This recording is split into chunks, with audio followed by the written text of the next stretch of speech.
For today's vlog is mag-DIY na pud ta or do it your own toga or how to do your own toga.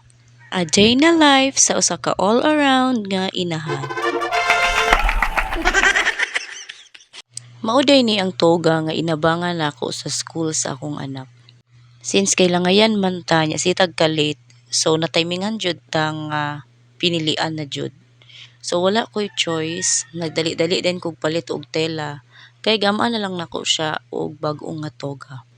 So wala ko kabalo kaning daan nga toga kung pila na ni siya ka years, pero ang gigamit nga tela ani is Alpha Gina.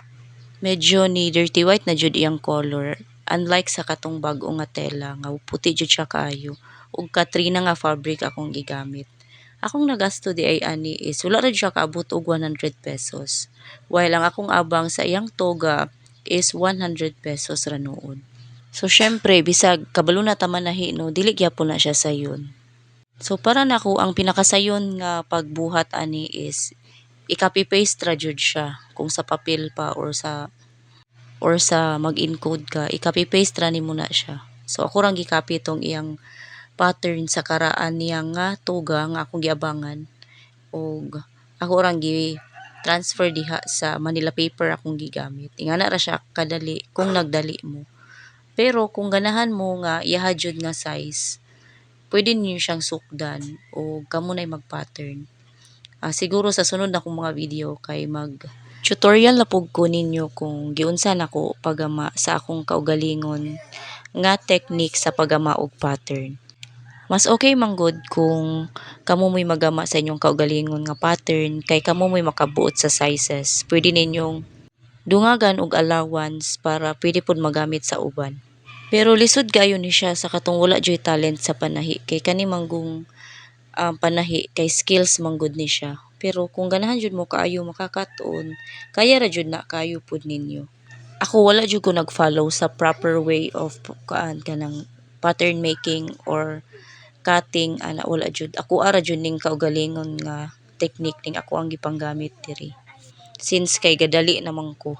Kay ugma na jud ni siya gamiton. Karon ko nagtahi pagka ugma gamiton na dayon. Sa mo ni siya yang before and after. O diba? Pareha ra jud siya kaayo. Wala na dayon ako siya kaayo pabunggahi og pabukad or palabi sa tela. Kay pwede man na siya nimo nga pabag-an og mga raffles ana kay mura na siya og kanang costume sa choir. So nag-andam na dayon mi pagkaugma na dayon ni siya. Ako nang gi-prepare iyahang buhok. Gimik-upan ra pud ni siya sa iyahang iyaan. So ako ray gatarong sa iyahang buhok. So dili ka mag-expect no mga pila ka years, 12 years ang nilabay nanadayon ko'y dalagam. High school na din ni siya guys kay graduate na siya og grade 6. Usa ni siya sa mga achievement sa usa ka inahan. So baccalaureate day di ay ni nila. Dayon of course nagpanon jud mi tanan kay once nga magsakyanan mi manguyod jud ang tanan. So mao ra to guys. So I hope na amoy nakatunan ani nga video kung unsaon paggama ninyo sa inyong kaugalingon nga toga kay karong panahon na baling mahala na kayo ang magpatahi. Unang kinahanglan gyud ta nga maningkamot ug maayo. Pasalamaton na lang gyud ko kay kabalo kong manay. So mura to. Thanks for watching.